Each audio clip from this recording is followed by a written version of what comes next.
अस्सलाम अलैकुम।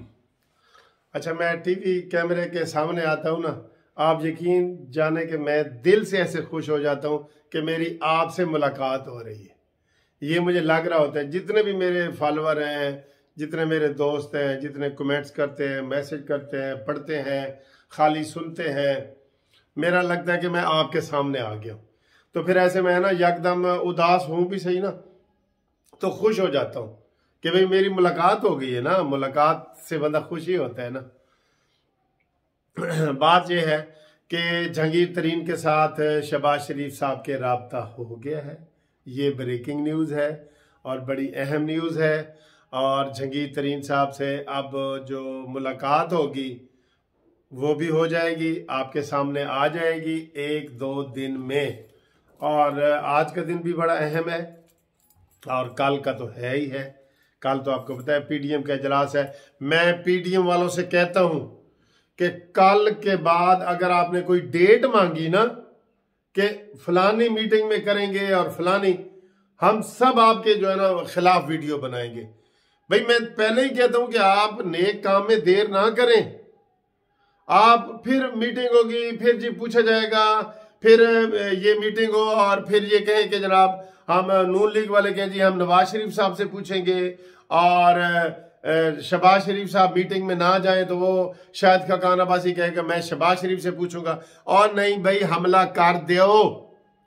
कितनी दफा तो मैं किया है कि सुल्तान सलाउद्दीन अयूबी ने हिंदुस्तान पर 17 हमले किए थे और 17वें हमले में वो कामयाब हुआ था। तो क्या होगा, तुम्हारी फेल हो जाएगी ना। क्या है फेल हो जाएगी। बार बार आज तक तुम कर रहे होते ना, हूं तक मानी बनी गाला से अडयाला पहुंच चुका होता, लेकिन आप नहीं करते। इसलिए आपको कह रहा हूं कि कल की जो मीटिंग है वो फाइनल होनी चाहिए। आप बताएं जी कानूनी टीवी के चैनल वालों, फाइनल होनी चाहिए कि उसमें भी टाइम लेना चाहिए। और उस्मान बुज़दार और इनके खिलाफ इकट्ठी मूव करो। इतने लोग तुम्हारे पास हैं, या तो झूठ ना बोलो। हम आपको फोन भी करते हैं, मलिक साहब 30 बंदे साढ़े नाल मिल गए ने। तो फिर अगर 30 ਤੁਹਾਡੇ नाल पीटीआई दे मिल गए ने पंजाब चो, तो फिर किस चीज की देर है? उनके जाने की देर है कि वो वापस चले जाएं। फिर अभी शायद खकान अब्बासी ने कहा जी 22 एमएनए पीटीआई के हमारे साथ मिल गए, तो बस फिर क्लियर है, मूव करो। फेल हो जाएगी, कोई बात नहीं, कोई बात नहीं। हौसला रखो, हौसला रखना चाहिए, पेश करने का हौसला। सुल्तान सलाउद्दीन अयूबी से कुछ सीखो, ठीक है। ये पीडीएम के लिए वार्निंग है, हमारी कानूनी टीवी की हमारी वार्निंग है, ठीक है। और उसके बाद जनाब मैं ये रिक्वेस्ट करूंगा आज आपसे, ये देखें सर जी, मैं अपना जोश जज्बा और गुस्सा कम करता हूं। आप खुद देखें, कल गूगली न्यूज़ पे एक इंटरव्यू चला है फैसल वाडा का, जिन्हों वड के रख देता है इलेक्शन कमीशन ने ना, उन्होंने वड देता है। इनको शर्म हो तो ये इधर ही इस्तीफे दे दें, लेकिन नहीं, ये आखिरी दिन तक की तनख्वाह लेना चाहते हैं। ये न्याजी भी एक पैसा नहीं छोड़ना चाहता। इसने पहले भी पूरी कौम से पैसे बटोरे हैं। अब क्या हुआ, फैसल वाडा को उसने कहा जी कि सहाफ़ी ने, सीनियर सहाफ़ी ने, कि आप पीने पिलाने के बारे में आपका मशहूर है कि आप पीते पिलाते हैं। कहता है मैं टीवी के सामने पीऊंगा, किसी की जुर्रत है मुझे रोकने की? आप बताएं। इसी बात को जरा देख लें, अगली बात भी उसकी करता हूं, लेकिन इसी बात को देख लें। वो कह रहा है कि मैं टीवी के सामने बैठ के पीऊंगा, मुझे कोई रोकने वाला है? अब ये बातें सारी कौम ने सुनी हैं, सारे टीवी चैनल पे सुनी गई हैं, नैब वालों ने सुनी है। कोई बंदा है जो इसके खिलाफ एफआईआर करवा दे? इसके खिलाफ एफआईआर बनती है जो कहता है मैं टीवी पे बैठ के शराब पीऊंगा, मुझे कोई रोकने वाला है तो रोको। ये है रोक सको तो रोक लो, तब्दीली आई रे। ये मदीना की रियासत का सेनेटर है, फराड, वाडा नहीं, ये फराडा है, फराडा। मदीना की रियासत का फराडिया कह रहा है कि मैं टीवी के कैमरे के सामने शराब पीऊंगा, मुझे कोई रोकने वाला है? अब बताएं जी, वो क्यों ना कहे सर, बनी गाला में शहद आम पी जाती है, समझ गए हो ना। आप इमरान के जो दूसरे साथी हैं वह उनको आप शरीफ समझते हैं। ये अमीन गंडापुरी मदीना की रियासत का गवर्नर वाली होता था, गवर्नर। ये शहबाज गिल, ये फवाद चौधरी, ये छट्टे हुए गुंडे हैं, छट्टे हुए छानी करके ना गुंडियां दी विचों जड़े निकलते हैं। लेकिन इनका सरबराह, इनका वो जो डान है, डान तो छोटे छोटे डान तो ये भी हैं ना। जब इमरान उन्हें खुद कहता है कि यार तू आज 2 गालियां देती सन शहबाज शरीफ ने, मैं तेन कहा 4 गालियां कट के आ। रोजाना तर्जमानों की मीटिंग में इमरान की ये खबर आती है कि उसने अपने तर्जमानों को कहा है कि अपना लहजा और सख्त करो। ओए ओए अकल के अंधो, अभी भी तुम्हें शक है कि ये मदीना की रियासत है? शक है तुम्हें? मेरा ख्याल है ये कोई बड़ा कोई गंदा कोई नया मजहब ही इमरान खान बना देना, ये कहेंगे हाँ ए ठीक कह रहे हैं।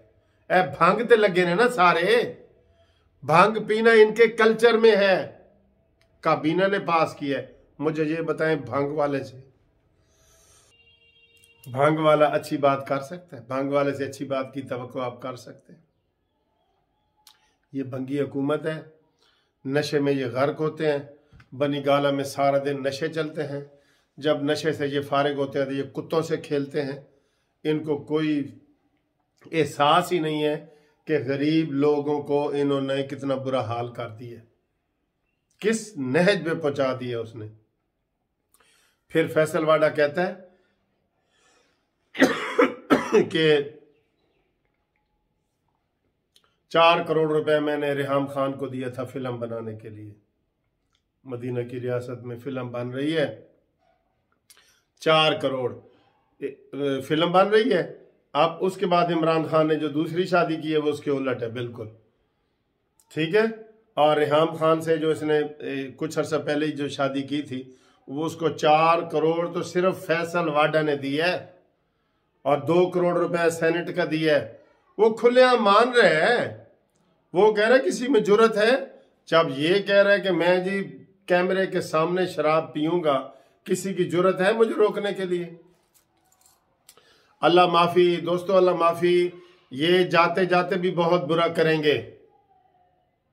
ये जाते जाते भी जो है ना, वो कहते हैं ना, वो पंजाबी की मिसाल दे दें, बुरा तो नहीं मनाओगे। कहते जी साढ़े सरैकी दी है वैसे, कहते जी कि सूर मरे है लेकिन टांडे उजाड़ के मरे है, यानी फसलों तबाह करके मरे है। जेड़ा सूअर मरे है ना, ये देहातां दे विच मशहूर है। ये जाते जाते भी बहुत बुरा करने वाले हैं। इनके सामने कोई आइन कानून जमहूरियत कुछ भी नहीं है इनके सामने। ये जाते जाते पाकिस्तान किसी और के हवाले भी कर सकते हैं। आप इनको क्या समझते हैं? आप इमरान का ज़हन पढ़ लिया है ना उन्होंने, उससे पता चले कि मुस्लिम लीग नून की हुकूमत आ रही है, वो कुछ भी कर सकता है। आप इससे अंदाजा लगा लें, वो आराम से इक़्तिदार शहबाज शरीफ को दे देगा। जो पहले सिविल नाफरमानियां, बिजली के बिल जब जलाता था और लोगों को कहता था ओए पाकिस्तान पैसे ना भेजो और बिजली के बिल ना दो, ये हुकूमत के खिलाफ नहीं होती, ये रियासत के खिलाफ बगावत होती है। ये रियासत के खिलाफ बगावत होती है ऐसी बातें करना। हुकूमत के खिलाफ नहीं होती ये वाली चीजें। तो ये जनाब जाते जाते भी बहुत बुरा करने वाला है। और मैंने आपको कह दिया है कि ये जाते जाते ये मार्शल लॉ भी लगवा के जा सकता है कि अगर मैं नहीं है ना तो फिर कुछ भी नहीं है। वो कहते मैं नहीं है तो कुछ भी नहीं है। तो इसलिए अल्लाह से दुआ करें कि कोई गैबी ताकत आए पाकिस्तान को बचाने के लिए, कोई गैबी ताकत आए पाकिस्तान में अच्छे लोग लाने के लिए और इन लोगों को आराम से यहाँ से निकालने के लिए कोई गैबी ताकत की ज़रूरत पड़ेगी। ठीक है, ये मैं आपको बड़े बड़े वसूख से कह रहा हूं कि ये जाते जाते गंद करके जाएंगे। ये गंद करके जाएंगे जाते जाते। ये आराम से नहीं जाने वाला, ये आराम से नहीं जाने वाला। मैं आपको बता दूं, ये आइन कानून किसी चीज की इसको परवाह ही नहीं है। देसी हिटलर है, आपको मैंने बताया तो है। ये न्याजी नहीं है, ये नाजी पार्टी का सदर है, नाजी पार्टी का। ये देसी हिटलर है, ये कुछ भी कर सकता है। और फैसल वाडा के इस बयान पे कोई एक्शन होगा कि मैं जनाब कैमरे के सामने पीऊँगा, किसी की जुर्रत है मुझे रोकने के लिए? मदीना की रियासत के नाम पे सब कुछ हो रहा है। अफसोस तो ये है, मदीना की रियासत के